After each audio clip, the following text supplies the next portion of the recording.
you're never going to be ready. Like, I don't think you're ever going to be ready to like change because you don't exactly know what the decision to change will bring you.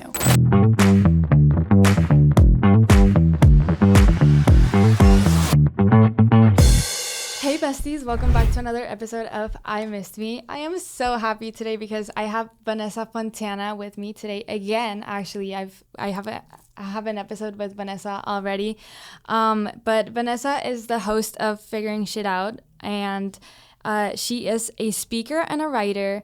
And Figuring Shit Out is all about letting you know that the journey of self-discovery is really never over and that we always have something to figure out. So Vanessa, welcome. I have the privilege and the gift to be able to call you my friend as well. So I'm just excited for today's conversation. Thank you so much. Thank you. Thank you. I'm so excited. And we were just talking about this. You recently just launched a new season. What does that like represent to you? Is it like a new season in your life as well? Mm-hmm. Yeah. So, I launched Figuring Shit Out really quickly. I kind of just did it to like get it out there, and I put a lot of thought into what it meant to me, but I don't think I really put a lot of thought into how it would impact my life, like what the journey of figuring shit out really meant to me. And I think like as I sat on a microphone every week and I talked about how you have to give yourself the grace of changing and allowing yourself to come home time and time again to a new place inside of your own heart and to get to know yourself and really allowing yourself to change. That really is like what the journey of figuring shit out is knowing that you'll never be done. It seemed to me like I had reached a nexus point of like, I have covered a lot of introductory things on this podcast, and now I feel like I'm in a new phase of my life. I'm in a new season of my life, and the new season was really reflective of let me stop and pause, even though that is the last thing that I'm good at doing is stopping and pausing and taking a look around, and just stop and pause and take a look around and celebrate how far I've come and also plan for what I want to do next. And so that like time in between is really what I did to build the next season. And for me, the next season really meant let's discover some more. Like, let's not plan everything around it, but let's have more pillars around what figuring shit out means to me. If it was something that I just did really quickly and got it out there to begin with, and now it's grown into a podcast where I have an audience, like, how do I honor that evolution? So that was the second season. And the theme of it is all around really knowing that you're never going to be done, which is the point of figuring shit out. But there's a tagline that goes, always almost done, never complete. And that's basically just saying like we're never going to be finished. And that is the journey of figuring shit out. And I love that you just say how you just like started and then like perfected as you go, because like that's how kind of like I started. I just like recorded a voice note and then edited on my like computer and then put it out, because I think that we postpone a lot of our success and a lot of our like happy experiences because we want everything so perfect. So what would your biggest advice be when it comes to just like wanting to do something? Just like start it, even if it's not perfect, even if it's not like exactly what you want, you can always like fix it. And like I've had 1,000,000 rebrandings, but you know, like I've discovered that I want to like be better as time goes on and as I have like I carry on my projects. But like, what would your biggest advice be when it comes to just like start? Give yourself the space of presence, because I think that it's really hard to begin anything. And then sometimes when you begin, you almost think that you have to start and finish all at once. Like this has to be it.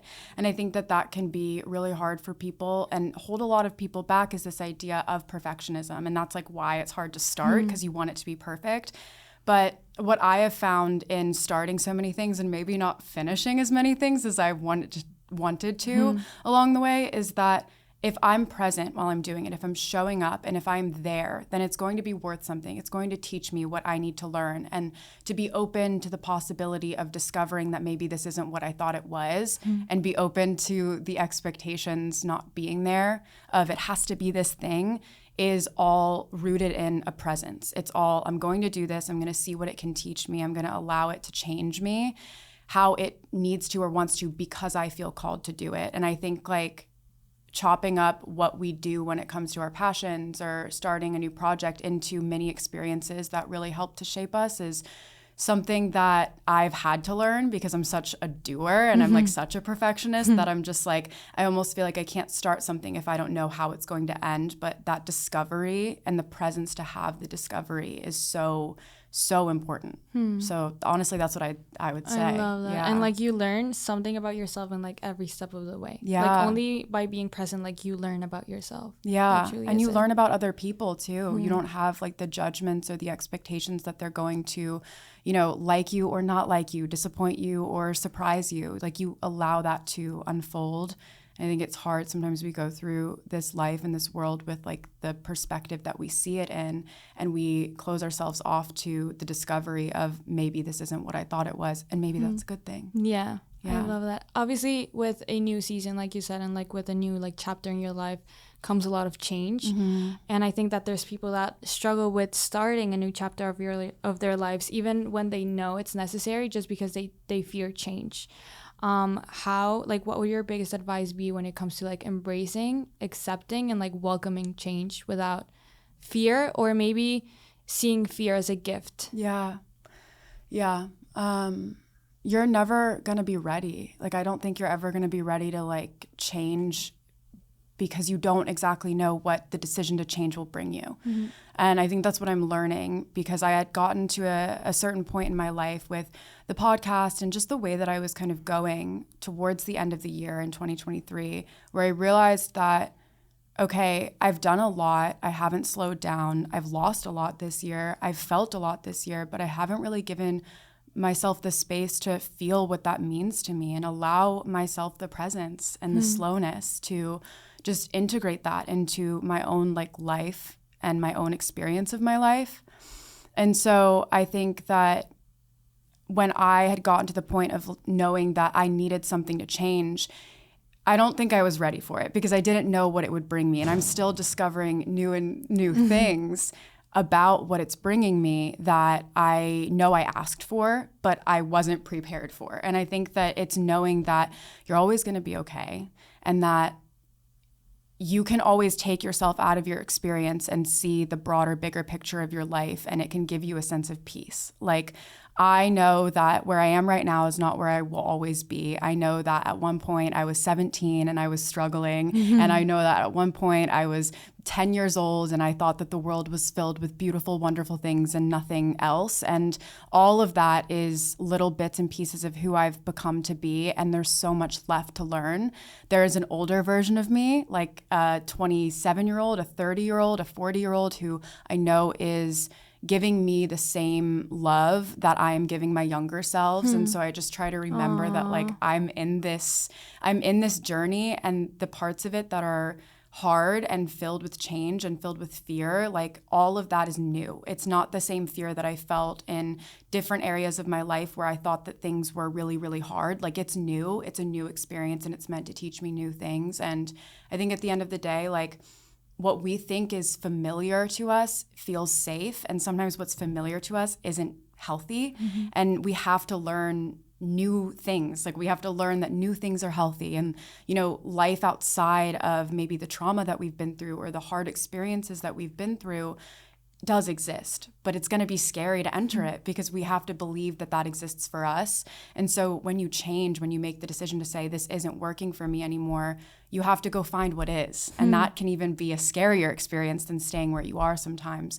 But you just have to remember that it's good, and you don't know what it's going to bring you. But once you start, you can't go back. Like, you don't know what you're going towards, but you just can't, you can't go back. You know you're done. So it's just a matter of strength and finding people who want to celebrate you and, you know, be supportive with you, and who are even excited to do it with you is really helpful. So you're not isolated in the experience, but then also just knowing that you're doing it for yourself, and this will open up your life, and all of the pain is always worth something. There's like an equal and an opposite to all of it. And so I'm really remembering that as I go through it, because you make the decision and then it's just like you're remembering that you made the decision for months afterwards. Like, oh, I asked for this. Yeah. Oh, I asked for this. Yeah. So, you know, yeah, I mean, it's scary, but it's worth it. I love it is. Yeah. I love that. And like, one of my favorite things about you is that which it's gonna like connect me to my next question, is that you're a writer. And like I think that has made you so well spoken. I feel like you're just like a walking book. Like every single thing that you say is just so beautiful. And I want to ask you, like, what is the most beautiful thing that you've learned about yourself through writing? I started writing because I started to be scared of speaking when I was young. So I needed somewhere to put my words. I needed somewhere to put my like extroversion once I had become introverted. And that is where I put it, was writing in my journals and you know, stories and in books and just everything that was going on in my head, I needed to put somewhere, and I didn't feel safe or comfortable to do that in my life anymore. So writing has been my safe place, and it's always the place I return to. And the most beautiful thing that it's taught me is like how to slow down. It's that once you get something in your mind onto paper, you can look at that piece of paper and you can tear it up or throw it away or hang it. You can do whatever you want with what you create or what you put down, or you can just decide to leave it in an old dusty drawer somewhere. It doesn't matter, but now it's not in you. And so it's a matter of knowing that like anytime you take what's in your head and you put it anywhere that can be an art form, you're slowing down and you're allowing the experience to be felt like this isn't me. This is just what I'm feeling. It's what I'm going through. And I think the writing that I've done in terms of like journaling, I have archives of my life, and I used to go back and read them all the time and like relive my life. And I've stopped doing that because I'm really trying to let the future teach me what I need to know instead of the past. Because I'm like, I don't need to live in the past anymore. I want to live in the future. And the way that that's changed how I write is really beautiful as well, because it's just a matter of like, I'm not being defined by this version of me, even though that version of me was really important. So it's like slowing down and letting go, and it teaches me so much about myself that I didn't know before, just in the way of knowing that it is okay to slow down and to give yourself the space to feel something that you can throw away. You don't have to hold on to it. I love that. And like what you said, that you're not what you write, is just like what you're feeling, is so important. And also with like, it like relates to like our real life, like when it comes to our emotions, that I feel like a lot of our suffering comes from identifying ourselves with our emotions, which we've talked about it before. Like how can someone, you read The Power of Now as well. Yeah. So I think it talks about a lot that like the reason why we suffer is because we identify with our emotions instead of just like observing them and letting them be. How would you say is like the perfect way to like separate your emotions like from yourself and not like identify with them but appreciate them? I really love this question because where I've been in my life is very identified with my emotions recently. And I think what I've learned through being identified with them is that you have to feel them in order to let them teach you that they are not all that you know, if that makes sense. So there's the emotion that you have. So say you're having a really bad day and you're in a negative cesspool of, going on to one bad thing, the next bad thing, another bad thing. And then you start thinking about all the bad things that have ever happened to you in your whole life, and you're just internalizing all of the bad because you're resisting it. And because you're like, I don't want this, I don't like this, this is not what I want. And so there is not only the feeling of negativity or sadness, there is the resistance to it, which adds another layer on top of it. And then you're being mean to the people that you love, or you're, lashing out in ways that aren't representative of you because you're not allowing yourself to just feel the feeling. And I think in terms of detaching from our emotions, there's a healthy way to do that. And the healthiest way is to give ourselves the space to feel them. And I think that's like really what I am learning, because as a writer as well, you'll find that that can be an unhealthy coping mechanism. Like needing to explain everything you're feeling or put it into words can be really helpful, but at the same time, it can be a way to intellectualize all your feelings and not feel them. Like it's okay that you're feeling something and you don't know why. Like it's okay that you're feeling something and you do know why, and that situation is really awful and unfair and you can't do anything about it and you don't need to solve it. There is a real okayness in every place that we are in our life that we need to start embracing, but the resistance is what causes us to identify with it. And that causes us to be the victims in the situation because we feel like there's no way out of it. But if we just take a step back and allow ourselves to feel it and say, I'm having a terrible day, and that's all right, you don't know how much that opens up the possibility and the space for people to be there for you and for you to ask for help that you didn't know that you needed and for it to teach you what it's supposed to. And so like disidentifying from your emotions is so funny because you have to feel them in order to realize that they are not you. And we are so scared of our emotions. We're so scared of them. But I love that question because I'm really learning that right now in my life. And it's definitely like funny because we all feel them. It's like there's no way around them. And yeah, like you said, like it's just like a funny, interesting question because we're all feeling them like all the time. There's no way of escaping them, yet we fear them so much, but they're with you all the time. So it's just like learning how to like appreciate them because they're gonna be there regardless, even if you don't appreciate them. You mentioned detachment, and it's something that you talk about on your podcast as well. What do you think is the key to detachment, and what does detachment mean to you? Well, detachment can be like a good thing and a bad thing. And I think I'm learning what maybe the negative side of detachment has meant for me in my life. Personally, that has been a sense of dissociation, like a sense of this experience is almost too heavy that I want to take myself out of it so that I'm not feeling it. And that is, I think, what a lot of people mistake as detachment, and that's dissociation.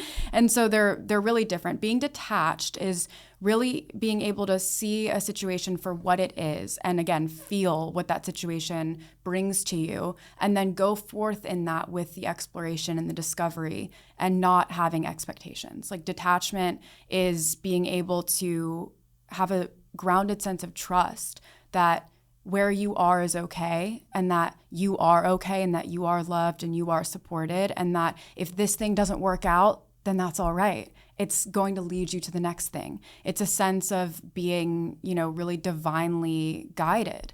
That is what true detachment is. And when we detach from our lives to the point where we pull away from them and we do it from a place of not wanting to be involved in our lives, then it can be really harmful. And so I think differentiating how detached we are, is it from a place of trust or is it from a place of avoidance, is the best way to go about it and integrate it into our experience. And also to know that we're not always going to be able to be detached. Like things are going to happen where we're going to feel extremely attached. And there's this like idea in spirituality, self-help communities of like a pseudo perfection. And it's just not true because like as you go, and I'm sure you know this, like hosting a podcast, like there can be a sense of responsibility in your self-awareness. Like I have to be this. Sure. I'm, like a teacher in some ways. I have a calling to share the experiences and to learn from them. But at the same time, it's like, well, you only learn from them by experiencing them. Sometimes you have to take a step back and detach from your calling in order to be able to give back to it.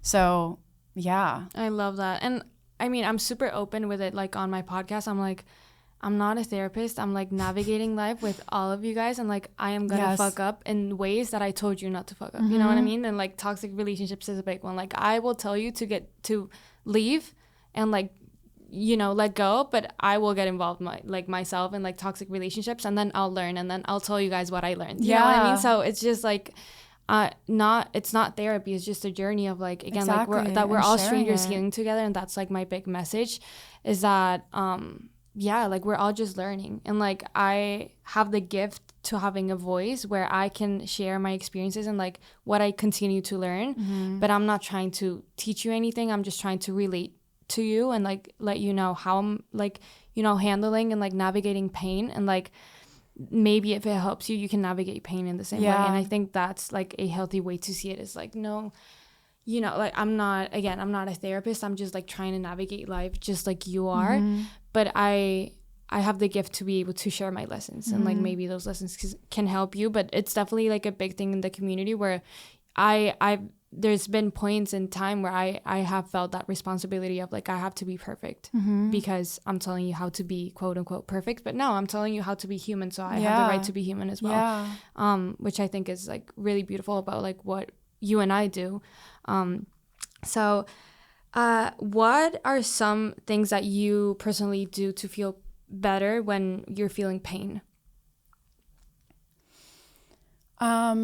We were just talking about astrology, and I'm a Pisces, so and I've noticed this with my Pisces friends. Like, we love romance of everything, like romance of happy things and romance of sad things. Like, I feel very deeply, and so when I do allow myself the space to feel, I almost get lost in it, if that makes sense. Like, it's just this sense of what is beautiful about this. And I think that also connects to the writing aspect. Like, I started writing as a way to have my voice be heard by myself, and also to like tell a story about painful experiences that didn't feel like they were worth anything. I'm like, well, I might as well write about it. Like, I might as well make something beautiful from it, or try my very best. And that is a good coping mechanism in order to feel. Like, really allowing myself the space to feel has been so important, because when you do that, you realize, oh, these feelings don't stick around that long if you just feel them, if you just let yourself feel them. And last week, even, I took a day off of work thinking that I would want a week off of work, because I was like, I need space. Like, I need to feel what I'm going through right now. Like, I don't have it in me to give myself to anything else. I need to show up for myself. And that decision to just clear everything and feel it, thinking I would need a week, it only took me a day. And then I was like, oh, okay, like, I can move on now. And so I'm learning that that is the biggest key. But usually what I do is I like to clear my space. Like, I like to, if my head feels cluttered, I like to clear my space. And then it's like, little steps towards clarity always help for me to be able to bring myself into a place where I can feel, because that really is like the best and biggest thing you can do for yourself, is just allowing and having the grace and the compassion to say, like, it's okay, like, you're okay. And sometimes you need to meditate to do that. Sometimes you need to talk to someone. Sometimes you need someone to tell you that it's okay for you to feel that. And, you know, asking for help is something that I have been learning a lot in my life, because I've been so incredibly like self-sufficient out of the need to, you know, take care of myself, that it's almost harmed me like later on as I grow up. And so I'm learning now I can ask for help. Like, I can tell someone that I'm feeling this way, and, you know, I can share it with them, and they don't have to take it on, and they won't have to fix it. Like, I can just share, and other people who love me will hold space for me. Like, the way that I hold space for other people, like, that is reciprocated. And so I'm learning a lot of different ways to cope with that I haven't had in my life. But I think it's always just about like listening, like creating the space to listen, because so much of the time we want to escape it. And it's just like, when you just sit and you feel it, like, it's not as scary as it seems that it is. Yeah. I love that. What is a mindset that you've made sure to carry through all of your stages, and like all of your growth, like as you transform, like what is like that one mindset that you've made sure to carry with yourself? Hope.